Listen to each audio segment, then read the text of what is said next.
What's up, everybody? It's Brian from Hashware Hub. It's about 11:06 p.m. December 22nd, 11:06 p.m. Eastern Time. So I think this is our third video today, second one of tonight. First video went over the dip as we were buying the dip, the big sell-off as we were buying in Bitcoin.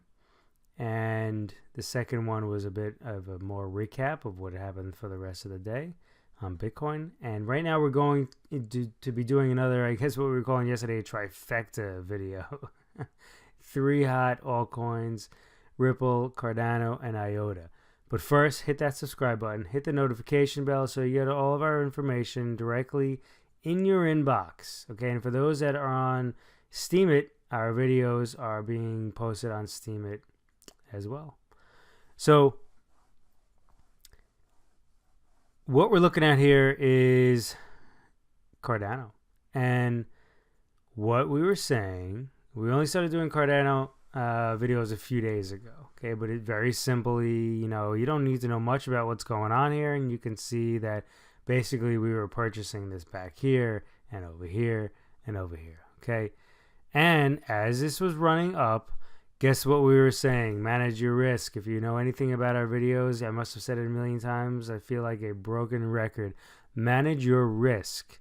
Know your risk. Start de-risking. In other words, start removing risk. In other words, removing a portion of your outstanding position, especially when you have markets that are just mooning. I mean, they're reaching for the moon. But you need to put into context, right? And what part and a lot of what you're seeing right here puts things into context. In particular, the blue line puts it into context.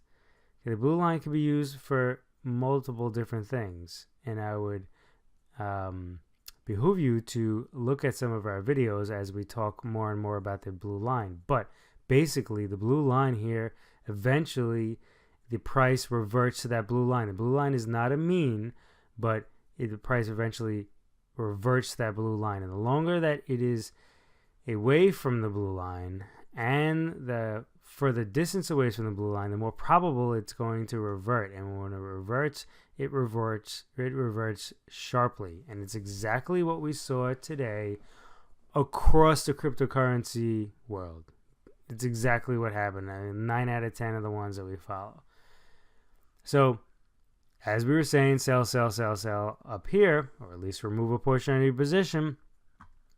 As this were to come down and hit the blue line, hey, I mean, one of the things the blue line is really great and used for a lot, we use it a lot, is for low risk entry. So let's say the price came down, hit the blue line. Well, guess where it closed? It closed at, let's say, about 41 cents, right? So let's say you bought 35 cents. You sold 41 cents. You made 6 cents on a 35 cent, underlying. What is that? That's about 20%, just under 20%. In probably a matter of a few hours. People kill to make that in a year in the traditional markets. So now what happens here, and like I was saying here, we had the trend that was kind of coming down here, okay, and you have MACD that's kind of reaching for the sky.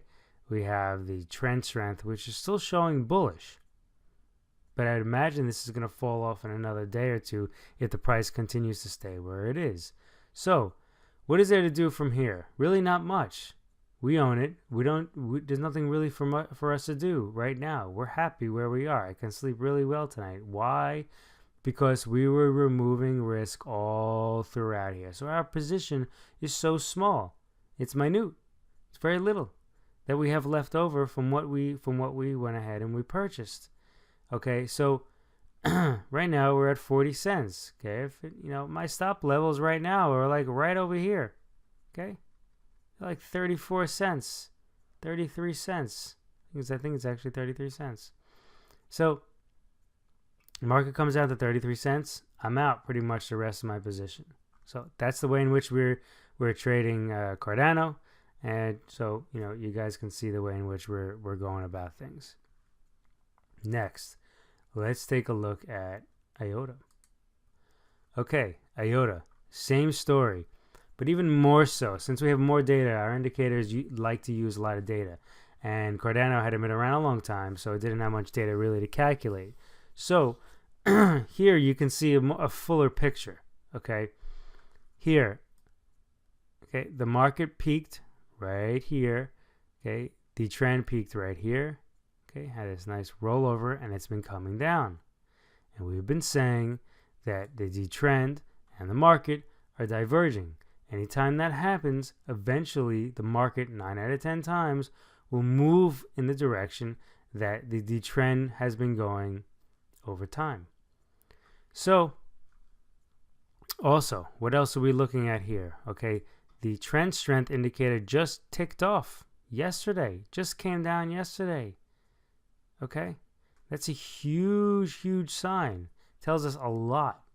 Okay, tells us a lot. Normally when this comes off, it just rockets in one direction. Okay, so the combination of this, also MACD kind of crossed down. You know, I mean, like we were saying, you kind of got to be foolish not to be taking and not to be de-risking and removing portion of your trade over here. It just doesn't really make sense. It just doesn't make sense at all. The low risk trade here really wouldn't have worked all that well. I mean, basically you would have gotten in right around where the market closed, right here. Okay, but if you trade the way which we do, okay, you don't need to have to go ahead and get into these low risk entries well after the market has gone ahead and made this huge run up and went sideways and now is coming back down for a correction. You don't need to look to pick up that last piece of profit at the end when it's most difficult. So, you know, that's why we say there's no real reason to go ahead and really, particularly even for this Iota, there's nothing really for us to do anymore. You know, our position is done with. We're done. We're happy. We got out of most of everything, just about everything, all along here, some here, and some here. Okay, we're very little right now. It's like the rest I'm just gonna let ride. I think it's like 3% of our original position. It's like nothing. Hey, just let it ride. I mean, that 3% can go to 0, and like we did freaking amazing. So it doesn't make a difference to us anymore. It's like a free bet. So next, Ripple. So, you know, Ripple held up a little bit better than everybody else, to say the least. So, you know, the market came down here and then it went back up again. Oh, excuse me. Long day. So, yeah, I mean, it had a huge candle the day before where it closed basically at the top. So, you know, we thought it was very unlikely that it was going to come down and hit the blue line or even go below the blue line, and it didn't. However, the trend peaked here and it's going down. It is a downward slope, a downward trend. Okay, again, it could be a sign of something of troubles to come. So I wouldn't be surprised over the next day or two if Ripple, starts catching up with the rest of the market kind of coming down. I wouldn't be surprised if that happens. Now, again, if you own Ripple, sell some. I'd imagine you would go ahead and guess that's what I was going to say. Start de-risking. Start getting out of some of your position. Okay, trading is not about hitting home runs. It's about hitting singles consistently and as consistently as possible, and taking those losses and making sure they're minute, making sure they are small as possible, so your next like average profit can well eclipse your loss. Okay, you want your average profit to well eclipse your average loss in multiples. Okay, so really that's all we really have to say with regards to these three. We're going to be concentrating on them probably more in the future. We've gotten good response from viewers such as yourselves. So, if there are any other coins that you'd like us to kind of do some analysis on, please let us know, and we will go ahead and see how we can kind of fit it in with our, in our repertoire here. So, with that said, hit the subscribe button, hit the notification bell for the obvious reasons, And happy trading. We'll be speaking to you soon.